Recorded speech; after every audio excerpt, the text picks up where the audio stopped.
Setting up in-ear monitors might seem simple at first, but there's more to it than just plugging in cables. Ever struggle to get everything connected and running smoothly for your band? In this video, I will walk you step by step through connecting wired and wireless in-ear monitors for a 5-piece band using the M32 environment. We'll cover stereo and mono mixes, how to properly link your outputs, and tips to stay organized so that nothing gets mixed up.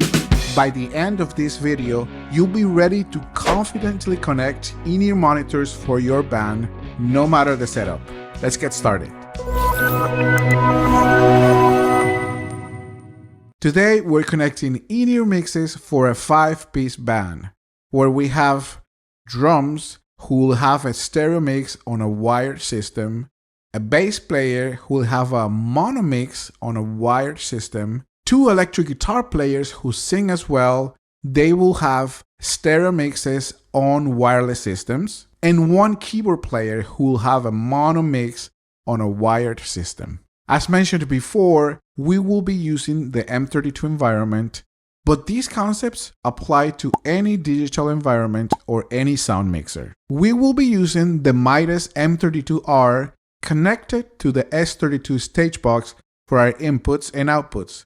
But today, we will focus only on the outputs. The first thing you're going to do is to identify the outputs that you can't use. Let's say you go to a venue and they tell you you can't use outputs 13, 14, 15, and 16 because they will be used for the PA. And as you can see, they are already connected on the stage box. That means we can use all outputs from 1 to 12 for in-ear mixes. So let's connect our in-ear monitors for our band. For these connections, we will use XLR cables. If the mix is mono, we will use 1 XLR cable and 1 output. If the mix is stereo, we will use 2 XLR cables and 2 outputs. Keep in mind that a lot of other sound mixer environments, such as Yamaha, Digico, Allen and Heath, they allow you to do stereo mixes linking any outputs, 1 and 2, 2 and 3, 3 and 4, and so on. But in the environment we are today, the M32, it only allows you to link 1 odd output with an even output. That means 1 and 2, 3 and 4, 5 and 6.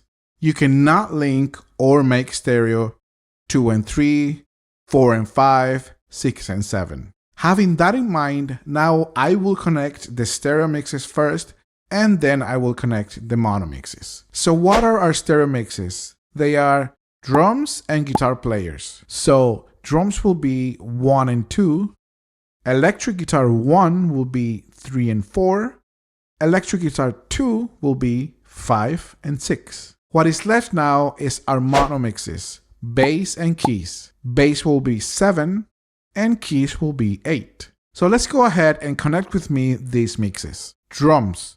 I will use 2 XLR cables, 1 for output 1 and 1 for output 2.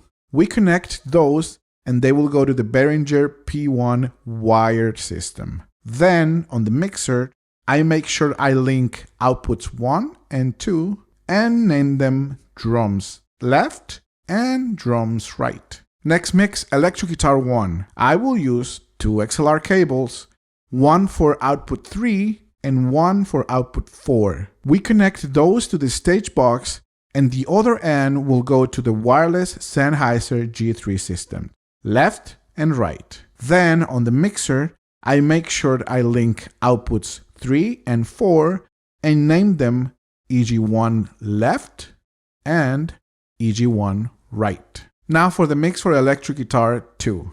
I will use 2 XLR cables, 1 for output 5 and 1 for output 6. We connect those to the stage box and the other end will go to the wireless T-Bone system, left and right.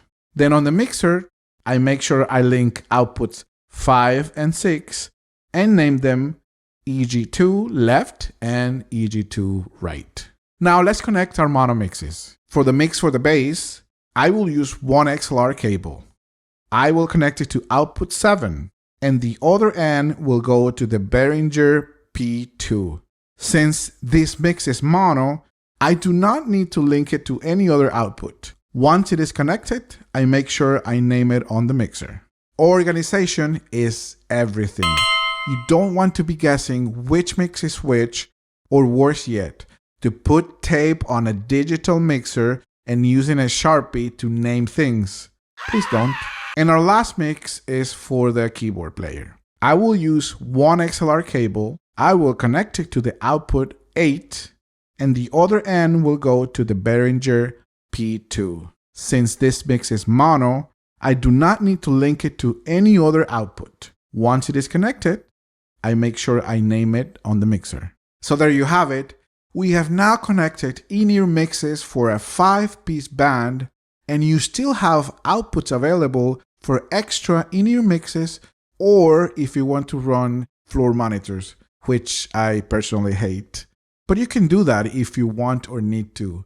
You have outputs 9, 10, 11, and 12 for that. Always name your mixes and link your stereo mixes so that you keep an organized workflow. Do not make the mistake of not naming things so that when something doesn't work, you can troubleshoot your outputs quickly and fix them easily.